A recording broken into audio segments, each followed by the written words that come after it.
नमस्ते, सत श्री अकाल। कैसे हैं आप लोग? उम्मीद करती हूँ ठीक होंगे, खुश होंगे। मैं हूँ हादिका अली और मेरे साथ हैं तारिक नियाज़ी। अस्सलाम वालेकुम, नमस्ते, सत श्री अकाल। उम्मीद करता हूँ ठीक होंगे, खुश होंगे। दोस्तों जहाँ रहें खुश रहें, माँ बाप का ख्याल करें क्योंकि माँ बाप है तो सब कुछ है। आज की हमारी वीडियो है India's first hydrogen fuel cell bus. Start करते हैं अपनी वीडियो को। Let's start guys. तो वीडियो का टाइटल है India's first hydrogen fuel cell bus. What is hydrogen fuel cell technology? से स्टार्ट करते हैं। नमस्कार दोस्तों, नेशनल अफेयर में आपका स्वागत है। मैं हूं कुमार और देखिए, इंडिया के यूनियन मिनिस्टर जितेंद्र सिंह ने संडे को लॉन्च की है इंडिया की first indigenously developed hydrogen fuel cell bus. इस बस को डेवलप किया है इंडिया की एक scientific organisation council of scientific and industrial research और एक प्राइवेट फर्म KPIT लिमिटेड ने।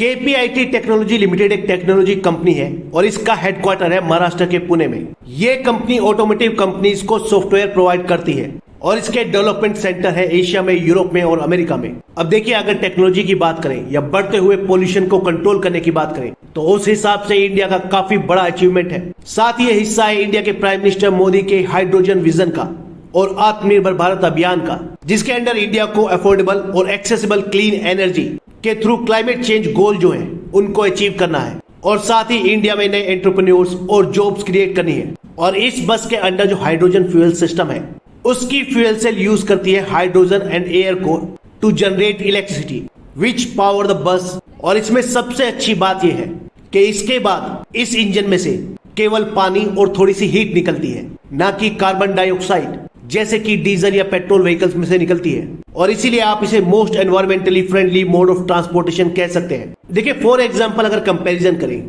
तो एक डीजल बस जो रोड पर चलती है वो एक साल में तकरीबन 100 टन कार्बन डाइऑक्साइड निकालती है। अब आप सोचिए, ऐसी लाखों बसेज हैं इंडिया में, तो पूरे साल में उनसे कितना कार्बन डाइऑक्साइड प्रोड्यूस होता होगा और कितना पॉल्यूशन होता होगा। और इसके कंपैरिजन में हाइड्रोजन बस से निकलेगा सिर्फ पानी और थोड़ी सी हीट।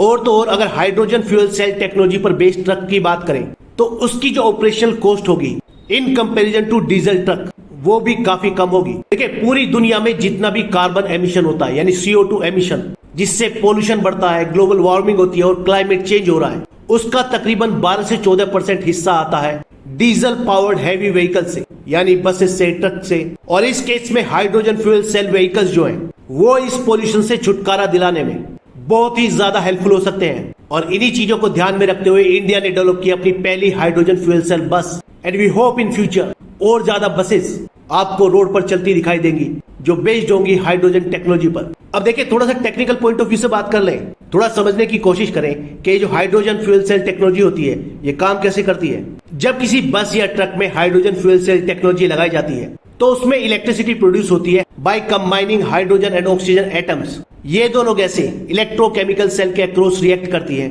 जैसा कि कन्वेंशनल बैटरी सेल में होता है टू प्रोड्यूस इलेक्ट्रिसिटी। लेकिन इसमें अच्छी बात यह है कि इसका जो बाई प्रोडक्ट है वो है सिर्फ वाटर और थोड़ी सी हीट, और बाद में इसी इलेक्ट्रिसिटी को यूज किया जाता है इलेक्ट्रिक मोटर को चलाने के लिए, जिससे फाइनली बस मूव करती है। अब अगर बात करें कि हाइड्रोजन फ्यूल सेल क्या होते हैं तो देखिए, ये जो फ्यूल सेल होते हैं ये भी कन्वेंशनल बैटरीज की तरह ही काम करते हैं जो नॉर्मली इलेक्ट्रिक बस में लगी होती है। लेकिन हाइड्रोजन फ्यूल सेल का फायदा ये है कि ये कभी भी आउट ऑफ चार्ज नहीं होती और ना ही इन्हें इलेक्ट्रिसिटी के थ्रू रिचार्ज करने की जरूरत पड़ती है। ये तब तक लगातार इलेक्ट्रिसिटी प्रोड्यूस करती रहेगी जब तक हाइड्रोजन की सप्लाई बनी रहेगी। कन्वेंशनल सेल की तरह ही हाइड्रोजन फ्यूल सेल में भी एक एनोड होता है यानी नेगेटिव इलेक्ट्रोड और एक कैथोड होता है यानी पॉजिटिव इलेक्ट्रोड, जो सैंडविच होते हैं अराउंड एन इलेक्ट्रोलाइट। इसमें हाइड्रोजन प्रोवाइड की जाती है एनोड को और एयर प्रोवाइड की जाती है कैथोड को। फिर एनोड पर एक कैटालिस्ट हाइड्रोजन मॉलिक्यूल्स को सेपरेट कर देता है इनटू प्रोटॉन एंड इलेक्ट्रॉन, और ये दोनों subatomic particle proton and electron take different path to the cathode. इसमें जो इलेक्ट्रॉन होता है वो पास करता है through an external circuit creating a flow of electricity that can be used to power electric motors. वही जो proton होता है वो मूव करता है कैथोड की तरफ थ्रू द इलेक्ट्रोलाइट, और कैथोड पर पहुंचने के बाद ये प्रोटॉन ऑक्सीजन और इलेक्ट्रॉन के साथ यूनाइट हो जाता है, जिससे प्रोड्यूस होता है वाटर और हीट। अब देखिए, ये तो बात हो गई टेक्नोलॉजी की कि कैसे हाइड्रोजन फ्यूल सेल काम करती है। अब बात करते हैं कि क्या एडवांटेज है hydrogen fuel cell powered vehicles का as compare to diesel vehicle या बैटरी पावर्ड व्हीकल्स। देखिए, hydrogen fuel cell electric vehicles का सबसे इंपॉर्टेंट एडवांटेज तो ये है कि वो कोई भी टेल पाइप एमिशन रिलीज नहीं करते, इससे सिर्फ पानी निकलता है और थोड़ी सी गर्म हवा। और दूसरा एडवांटेज ये है कि ये टेक्नोलॉजी ज्यादा एफिशिएंट है as compare to internal combustion engine vehicles. और देखिए इसका एक और बहुत बड़ा एडवांटेज है जब हम बात करते हैं रिफ्यूलिंग टाइम की, जो इसे normal battery powered electric vehicle के कंपैरिजन में ज्यादा प्रैक्टिकल बनाता है फॉर पब्लिक ट्रांसपोर्टेशन पर्पस। अगर हम सबसे फास्टेस्ट चार्जिंग टेक्नोलॉजी की भी बात करें तो एक बैटरी पावर्ड इलेक्ट्रिक बस को चार्ज करने में कई घंटे लग सकते हैं। वहीं किसी हाइड्रोजन पावर्ड बस में हाइड्रोजन रिफिल करने के लिए कुछ मिनट ही लगते हैं, या आप कह सकते हैं कि उतना ही टाइम लगता है जितना पेट्रोल या डीजल भरने में लगता है एक बस में। अब देखिए हो सकता है ये एडवांटेज पर्सनल व्हीकल जैसे कि कार के लिए इतना ज्यादा इंपॉर्टेंट ना हो, लेकिन अगर पब्लिक व्हीकल्स की बात करें जैसे कि बसेस, उनके लिए बहुत ज्यादा मायने रखता है। क्योंकि अगर एक इलेक्ट्रिक बस को चार्ज करने में कई घंटे लगेंगे तो इसका मतलब ये है कि वो पूरे दिन में कई घंटे रोड से बाहर रहेगी। अब देखिए एक और क्रूशियल पॉइंट है जिस पर बात करने की जरूरत है। हाइड्रोजन फ्यूल सेल टेक्नोलॉजी के बारे में कहा जाता है कि ये मोस्ट एनवायरमेंट फ्रेंडली है।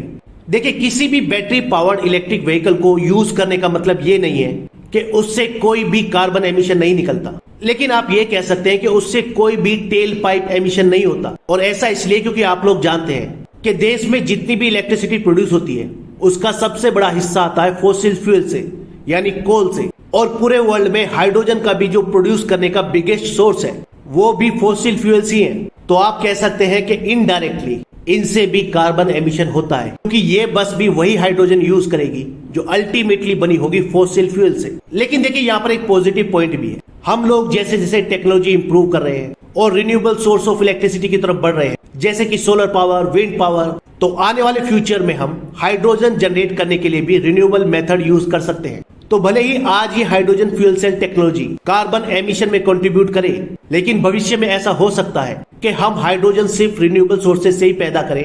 इस वीडियो में इतना ही, नेक्स्ट वीडियो में जल्द मिलेंगे। धन्यवाद जी जनाब। अच्छा, हमने काफ़ी ऐसी वीडियोस देखी हैं जिसमें फ्यूल्स के हवाले से अदर सोर्सेज ढूंढे जा रहे हैं, उन पे एक्सपेरिमेंट हो रहे हैं। सही।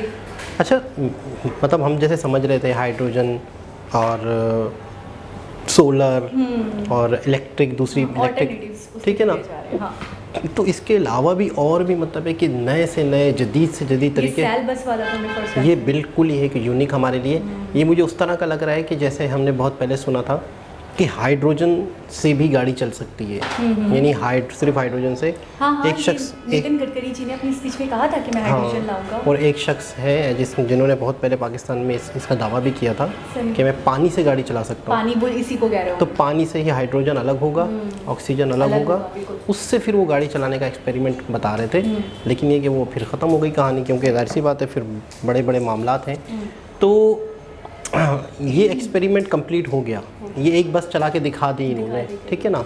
तो अच्छा, एक चीज़ होती है, नई चीज़ पे लोग आते नहीं हैं, इन्वेस्टर और लोग, पब्लिक, जो सार्फिन होते हैं, जो यूज़ करते हैं किसी चीज़ को, वो थोड़ा सा डर रहे होते हैं, क्योंकि उससे पहले जो चीज़ें यूज़ हो रही हैं लोग उसी पे भरोसा करते हैं।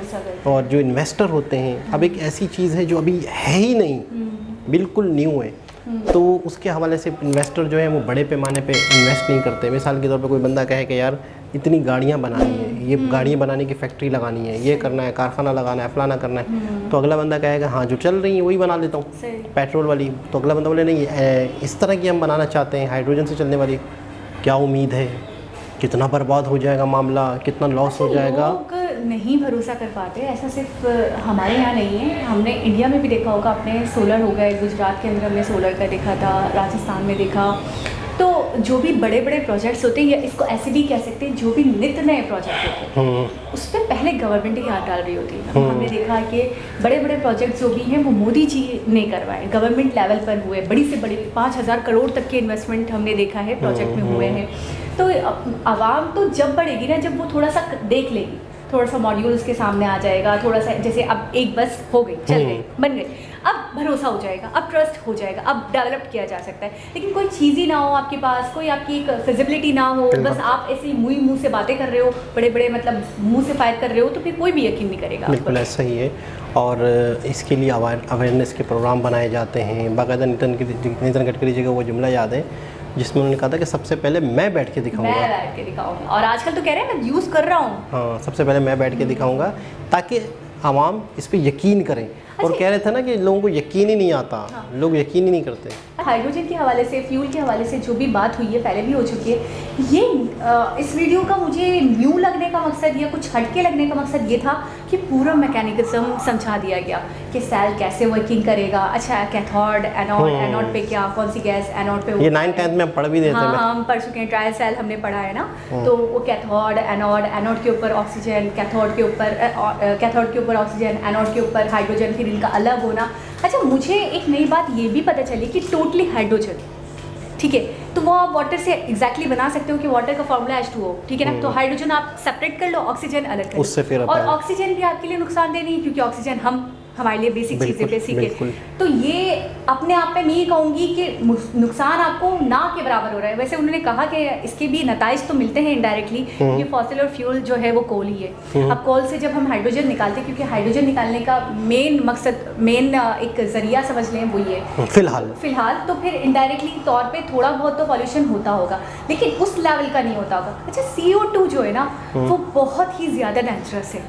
आपको पता है पॉल्यूशन टोटली उसी की वजह से होता है। कार्बन डाइऑक्साइड, फिर प्लांट्स को लेकर इतनी ज़्यादा शजरकारी को लेकर हमारे यहाँ तो इतना ज़्यादा रुझान है भी नहीं। आपने देखा होगा ज़्यादातर हमारे एरियाज़ बहुत ही ज़्यादा पॉल्यूटेड है। मैं कुछ एरियाज़ उनके देखती हूँ या कुछ सिटीज़ उनके देखती हूँ जो मैं हैरान भी हो जाती हूँ कि कितना शफाफ, कितना क्लियर लग रहा था। तो वहाँ पे होगा पॉल्यूशन, मैं ये नहीं कह रही, बहुत सारे सिटीज़ हैं जो बहुत थिकली पॉपुलेटेड हैं, एरियाज हमने देखे जहाँ पे ग्रीनरी बहुत ज़्यादा है, तो वहाँ पे पॉल्यूशन का बिल्कुल ऐसा लगता है ना के बराबर है, कम होती है। अच्छा, ये भी मतलब है कि जहाँ पर इंसान की ज़रूरियात, इंसान की बेसिक नीड्स ये भी पूरी नहीं हो रही हों, तो वो लोग ज़्यादातर एनवायरनमेंट के हवाले से सोचते तक नहीं है। लेकिन इंसान इस तरह की चीज़ें, हाई लेवल की चीज़ें, ऐसी चीज़ें जो आने वाली ज़िंदगी, आने वाली दुनिया, हमारा पूरा प्लैनेट जो है ये साफ़ सुथरा रहे, पॉल्यूटेड ना रहे, इस पर वही कौम है, वही लोग सोचते हैं कि जिनके बेसिक ज़रूरियात, बेसिक मसाइल से वो निकल चुके होते हैं। कह रहे 100 टन एक साल में एक व्हीकल, 100 टन एक व्हीकल निकालती है, और आप वाकई मिलियन व्हीकल्स हैं वहाँ पे। बिल्कुल, तो कितना ज़्यादा हम दुनिया को 100% सोचना चाहिए। और दूसरी बात बहुत बड़ी, मेरे लिए तो एक बहुत बड़ी खुशखबरी लग रही है, मुझे गुड न्यूज़ लग रही है कि चलें, एक तैयार तो हो गई, सामने तो आ गई नजर के। अब इसके कई वेरिएंट्स बनने में टाइम नहीं लगेगा, इसके कई तरीके के और भी वर्जन्स आने में टाइम नहीं लगेगा, लेकिन पहली इब्तिदा तो हो गई, पहला सफ़र तो हमने आगाज़ तो कर लिया ना सफ़र का। और ये बहुत बड़ी खुशखबरी है, अपने आप में बहुत बड़ी बात है, एक बहुत बड़ी प्रोजेक्ट थी मेरे हिसाब से, जो पूरी हो गई है, कंप्लीट हो गई है। एक लेटेस्ट समझो न्यूज़ थी, और एक अपने आप में मैं समझता हूँ कि इस चीज़ का एक दौरा शुरू हो जाएगा। और वैसे भी कई कंट्रीज़ ऐसे हैं जो फ्यूल से बिल्कुल ही जान छुड़ा रहे हैं, जिसमें इंडिया का कम सुनने को भी नहीं मिलता ऐसा जुमला कि एनवायरमेंट फ्रेंडली व्हीकल है।